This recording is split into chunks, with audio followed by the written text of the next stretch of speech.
닿았을 때 내 무게중심이 발에 딱 올라오는 시점이 컨택이에요. 뒤꿈치가 살짝 스치듯 닿았어요. 얘는 리어풋이 아니에요. 얘는 스치고 지나간 거고, 발 가운데에 체중이 탁 들어오면 그게 미드풋인 거죠. 발의 역할에서 뒤꿈치는 멈추겠다는 뜻이에요. 미드풋은 내가 똑바로 서겠다는 뜻이고요. 발가락 앞으로 힘을 주는 건 앞으로 가겠다는 거예요. 달릴 때 뒤꿈치를 닿는 건 사실 절대로 안 돼요. 뭐 케이던스랑 보폭 되면 제가 볼 땐 러닝 자세에 한 70점은 될 거거든요. 근데 그 70점짜리는 안 하고 손은 어떻게 해야 돼, 시선은 어떻게, 턱은 당겨야 돼, 뭐 골반은 어떻게 해야 돼, 이러면서 한 10점이나 20점짜리 맞추려고 엄청 노력을 하는 거죠. 심장 박동수가 60에서 70, 80까지 올라가 줘야 이 혈액이 뇌로 바로 밀고 올라갈 수 있죠. 이 유산소 운동이 치매 예방에 좋은 것은 쪼그라드는 뇌를 확장시켜 줄 수 있어서 그렇다고 합니다. 요즘 러닝하는 사람들이 정말 많아졌는데 왜 사람들이 러닝에 이렇게 열광한다고 생각하시나요? 요새 러닝 인구가 많이 늘어서 저 역시도 좋긴 한데요. 이제 아무래도 러닝에 열광하는 이유는 아마 첫 번째는 건강에 대한 인식일 거예요. 내 몸에 대한 건강을 돌봐야겠다라는 게 아마 첫 번째일 것 같고요. 두 번째는 이제 저도 처음에 직장 생활할 때 여가를 보내는 건 술이었잖아요. 요새는 좀 더 건전하게, 그러면서 그 여가를 보내는 습관이 좋아진 것 같고요. 그 다음에 이제 여럿이서 크루를 만들어서 러닝을 하는 건 힘듦을 좀 이겨내는 거잖아요. 그 이겨냄에 있어서 소속감도 갖고 좀 더 오래 규칙적으로 할 수 있다 보니 아마 러닝을 그게 크루를 지어서 하고 있는 것 같습니다. 러닝은 많은 장점이 있긴 한데요. 우선 가장 큰 건 체지방 감소, 그 다음에 체중 감소, 그 다음에 체형이 좀 쉐입이 생기겠죠. 이제 그게 첫 번째일 거고요. 두 번째는 이제 대사질환이나 성인병 이런 문제들의 예방과 회복이 되고요.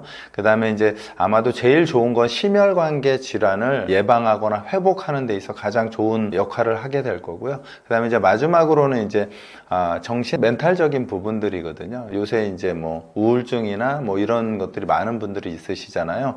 이게 정신적인 어떤 멘탈을 케어함에 있어서 굉장히 좋은 역할을 하고요. 뭐 공황장애라든지 그런 것들을 예방이 아니라 회복할 수 있다고 해요. 그래서 최근에 의사 선생님들 중에서 정신과에서 운동을 처방하는 분들이 많이 생기고 있습니다. 달리기를 하면 뇌에도 변화가 생긴다고 하던데 어떤 변화가 일어나나요? 우선 기본적으로 이제 뇌는 혈류에 의해서 먹고 살죠. 혈액이 올라가서 산소와 영양분을 공급해야 되는데요. 아무래도 심장은 아래에 있고 뇌는 위에 있거든요. 근데 이걸 펌프질해서 올라가기가 저희가 앉아있고 걷는 거로는 힘들어요. 그래서 심장 박동수가 60에서 70, 80까지 올라가 줘야 이 혈액이 뇌로 바로 밀고 올라갈 수 있죠. 그래서 뇌가 쪼그라드는 것을 이런 유산소를 통해서 좀 확장시켜 주고요. 나이가 들어서도 확장이 된다고 하거든요. 그래서 이제 이 유산소 운동이 치매 예방에 좋은 것은 쪼그라드는 뇌를 확장시켜 줄 수 있어서 그렇다고 합니다. 그쵸? 왜냐하면 예를 들어서 저희 TV를 보신 한 60대 이상 분들은 빠르게 움직여서 숨이 차거나 허벅지나 뭐 팔에 근육통이 생길 만큼 운동을 하지 않거든요. 그건 무슨 말이냐면 내 기능이 계속해서 떨어지는데요. 팔과 다리는 눈에 보이지만 뇌는 보이지 않거든요. 그래서 이 뇌를 먹여 살릴 수 있는 유일한 방법은 운동하고 공부밖에 없다고 그래요. 그래서 치매 예방에 가장 좋은 건 운동을 해서 뇌의 공간을 키우고 아니면 공간이 줄어들지 않게 하고 공부를 통해서 그 공간에다가 인지, 내가 알고 있는 것을 메모리하는 이 두 가지가 치매를 예방하는 가장 좋은 방법이라 합니다. 공부는요, 책을 읽는 것도 공부고요. 깊이 있게 사고하는 것도 공부고요. 새로운 것을 예를 들어서 웨이트 트레이닝을 배우는 것도 공부죠. 새로운 스포츠를 배우는 것도 공부고, 왜냐하면 우리 몸이 다 움직임으로 만들어져 있잖아요. 그래서 그 움직이는 것을 배우는 것도 다 공부입니다. 꼭 책을 보는 것만이 공부는 아니에요. 그래서 사실 새로운 것을 배운다가 저는 공부라고 생각해요. 근데 저도 이제 나이가 들지만 점점 나이 들면 새로운 거 배우기 싫거든요. 근데 그걸 배워야 우리 뇌가 쪼그라들지 않는다고 합니다. 달리기를 할 때 미드풋을 엄청 강조하는데 정확히 미드풋이란 무엇이고 어떻게 영향을 주는 건가요? 저희 발이 뒤꿈치, 중간, 앞 이렇게 세 가지로 나누어져 있잖아요. 근데 이 세 가지가 각각 하는 일이 달라요. 그냥 한번 생각해 보세요. 미드풋은 우리 몸의 정중앙을 지나는 센터 라인이에요. 그래서 안정적으로 서 있을 때 미드풋으로 쓰거든요. 앞으로 가려면 몸이 앞으로 기울게 되죠. 그러니까 발끝에 힘이 들어가요. 뒤꿈치를 생각해 보세요. 뒤꿈치를 대면 내가 멈추겠다고 브레이크를 밟는 거예요. 그래서 이 세 개를 나눴을 때는 이제 발의 역할에서 뒤꿈치는 멈추겠다는 뜻이에요. 그 다음에 발의 가운데 미드풋은 내가 똑바로 서겠다는 뜻이고요. 발가락 앞으로 힘을 주는 건 앞으로 가겠다는 거예요. 그래서 기본적으로 달릴 때 뒤꿈치를 닿는 건 사실 안 돼요. 절대로 안 돼요. 그래서 이 세 가지의 역할을 좀 생각해 보시면 되고요. 그래서 이 달리기가 걷기랑 연결되는데요. 걷기에서는 뒤꿈치가 사용되거든요. 처음에 착지를 하면 뒤꿈치가 닿고 발바닥 가운데가 닿고 그 다음에 앞으로 밀 때 발가락으로 밀어요. 그래서 걷기는 그 카메라로 추적을 하면 이렇게 자동차처럼 쭉 달릴 것 같잖아요. 절대 그렇지 않아요. 슬로우 비디오를 찍으면 이렇게 가요. 이렇게. 왜? 뒤꿈치로 섰다, 앞으로 밀었다, 섰다, 밀었다. 이게 연속되는 거예요. 그래서 걷기는 뒤꿈치가 닿는 거고요. 달리기를 생각해 보면 달리기는 연속이잖아요. 근데 달리기 할 때 뒤꿈치가 닿으면 멈추잖아요. 그러니까 기본적으로 효율적으로 달릴 수가 없어요. 경기력에서 보면. 효율적으로 달릴 수가 없고 그 다음에 뒤꿈치가 닿는 순간 충격이 발목과 무릎으로 와서 부상에 어떻게 보면 바로 노출되기도 하죠. 그래서 이게 논란이 많긴 한데요. 그냥 제가 볼 때는 미드풋은 그냥 당연한 일이에요. 대신에 가끔 뒤꿈치로 저 선수 닿긴 하는데요 라고 하는데 두 개의 차이가 뭐냐면요. 그러니까 저희가 미드풋이냐 힐 컨택이냐를 결정하는 건 닿는 지점이 아니고요. 발이 닿았을 때 내 체중 지지가 올라오는 순간이 어디에 있느냐예요. 예를 들어서 이렇게 해서 체중이 뒤꿈치에 왔으면 얘는 힐 컨택이고요. 근데 뒤꿈치가 스치듯 지나오면서 미드풋에 딱 닿았을 때 내 체중이 가운데 올라오면 그게 미드풋이에요. 그러니까 이거를 헷갈리시는 것 같아요. 닿는 지점이 컨택 포인트가 아니고 체중이 올라온 것이 컨택 포인트예요. 이걸 구분하시면 될 것 같고요. 그래서 이걸 아시면 아마 거의 이 미드풋과 토 힐에 대한 정리는 될 것 같아요. 근데 뛰는 것도 제가 볼 때는 잘 뛰는 분이 없어요. 그러니까 리어풋으로 뛰거나 아니면 정말 이상한 동작으로 뛰죠. 그래서 제가 이 말씀을 꼭 드리고 싶은데 달리기가 우스워 보이지만 스포츠 종목이잖아요. 그쵸? 그것도 올림픽과 아시안 게임의 종목이에요. 그래서 혹시 달리기를 이제 배우고자 하시는 분은 좋은 선생님을 잘 만나서 잘 배우셔야 돼요. 왜냐하면 처음에 잘못 배우면 부상으로 가거든요. 건강하고자 시작했는데 부상이 시작되니까요.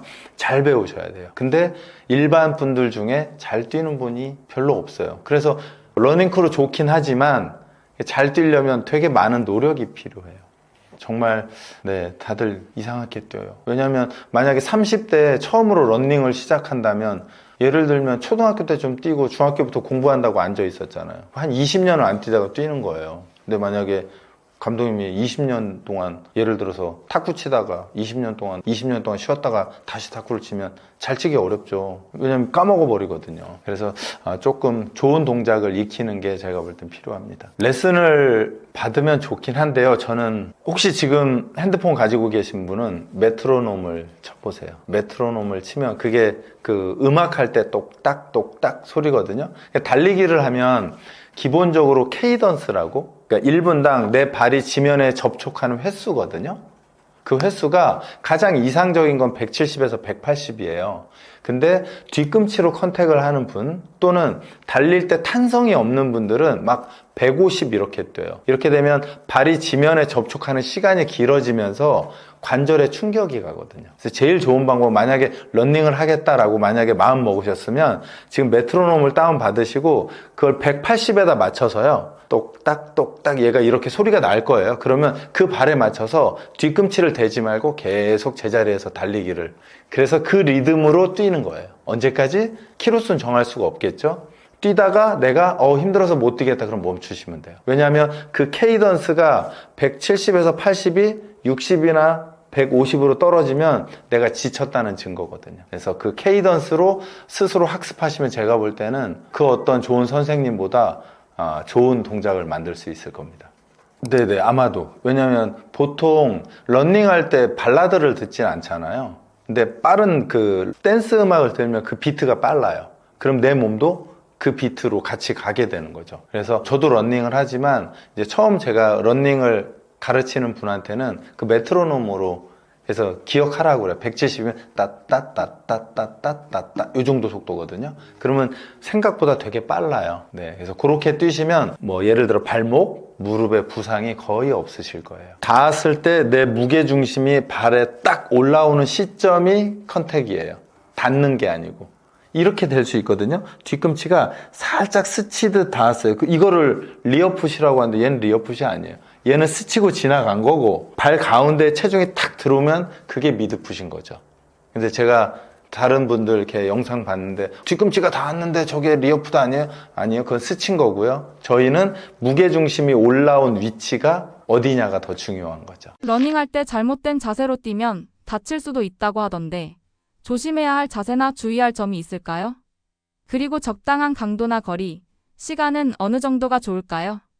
조금 전에 말씀드린 걷기도 사실은 어려운데 러닝은 더 어려워요. 그래서 뭐 시선은 어떻게 해요? 주먹은 어떻게 해요? 어깨는 어떻게 해요? 이렇게 하다 보면 우리가 모든 것을 신경 쓸 수 없거든요. 그래서 운동할 때는 어떻게 보면 단순한 게 좋거든요. 가장 중요한 하나? 이렇게 순차적으로 신경을 쓰면 러닝할 때 첫 번째는 무조건 케이던스를 맞춰야 돼요. 170에서 180을 무조건 맞춰야 되고요. 그 다음에 이제 예를 들면 저는 더 빨리 뛰고 싶은데요? 라고 하면 보폭이 넓어지는 거거든요.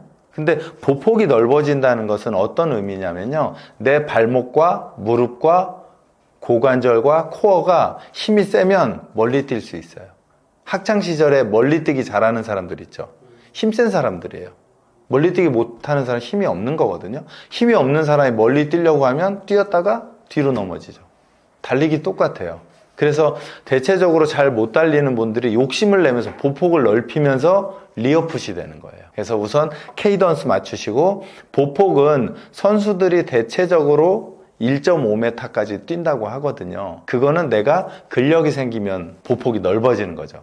그래서 첫 번째 케이던스, 두 번째 보폭, 그 다음에 이제 팔의 위치는 예를 들어서 주먹을 쥐고 내 중심선을 안으로 들어오지 못하게 이렇게 뛰는 분들이 있거든요. 이 중심선 밖에 있어야 되고요. 두 번째는 어색하게 이렇게 뛰는 분이 있어요. 이상하죠? 우리 몸통이 약간 이렇게 대각선으로 있어요. 그래서 내 손이 이 턱 쪽으로 이렇게 올라오고 이런 동작이 되는 거죠.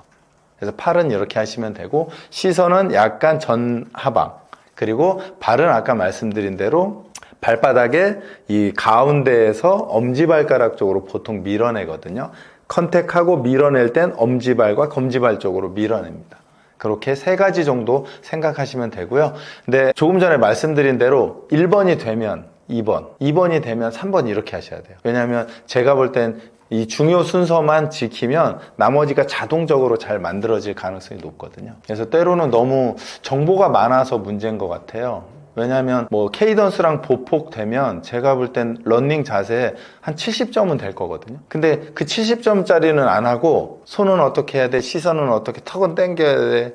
뭐 골반은 어떻게 해야 돼? 이러면서 약간 한 10점이나 20점짜리 맞추려고 엄청 노력을 하는 거죠. 그러니까 노력한 만큼 성과가 나지 않는 거예요. 그래서 운동은 제가 말씀드린 대로 중요한 것부터 먼저 하시는 게 필요합니다. 근데 일도 그렇지 않나요? 공부도 그렇고. 네, 그래서 운동도 그 많은 그 요소 중에 누가 제일 중요한지 저는 우선순위라고 하는데요. 그 우선순위를 정해서 그것부터 해결하고 되면 다음 거로 넘어가는 거죠. 그렇게 하시면 될 것 같아요. 근데 대체적으로 웨이트도 그렇고 러닝도 그렇고 다 그런 것 같아요.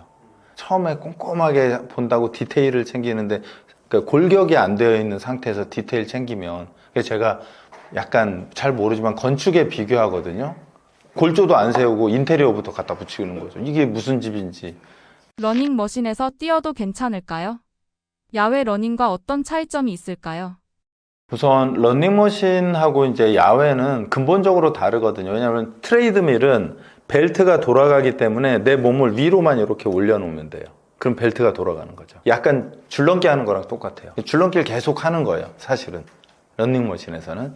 근데 야외는 이게 위로만 뛰는 게 아니라 내 몸을 앞으로 추진을 해야 되니까요. 위로 쓰는 근육과 앞으로 가는 근육의 가운데쯤을 써야 앞으로 가게 되죠. 그래서 기본적으로 에너지가 많이 쓰여요. 불안정하기도 하고. 왜냐하면 제자리에서 이렇게 뛰는 건 균형 잡기가 좋잖아요. 하지만 앞으로 뛰는 건 보폭 맞춰야죠. 속도 맞춰야죠.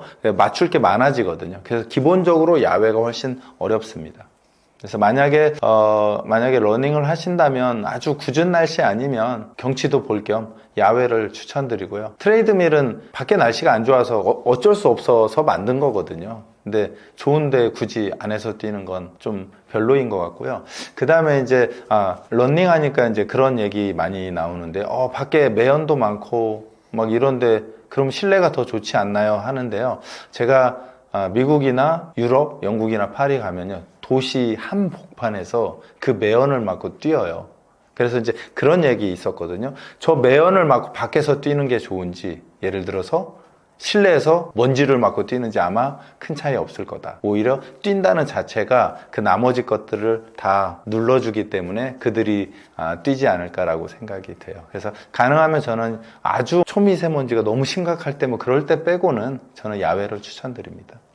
제가 볼 때는 둘 다 큰 차이는 없을 것 같아요. 대신에 아까 말씀드린 대로 트레이드밀에서 뛰든 야외에서 뛰든 이게 뛰는 동작, 그러니까 첫 번째는 제가 볼 때 메커니즘인 것 같아요. 뛰는 동작이 잘못되면 뛰는 족족이 다칠 가능성이 크고요. 그래서 부상을 보면 아마 뛰는 자세가 잘못돼서 다치는 거고, 트레이드밀이나 야외 달리기가 문제는 아닌 것 같고요. 두 번째는 오버 트레이닝을 하는 거죠. 내가 체력이 완전 방전된 상태에서 뛰게 되면 아까 말씀드린 케이던스가 낮아지면서 관절에 부담을 갖게 되어 있거든요. 그래서 그 두 가지 때문이지 이 트레이드밀과 러닝의 문제는 아니라고 저는 생각해요.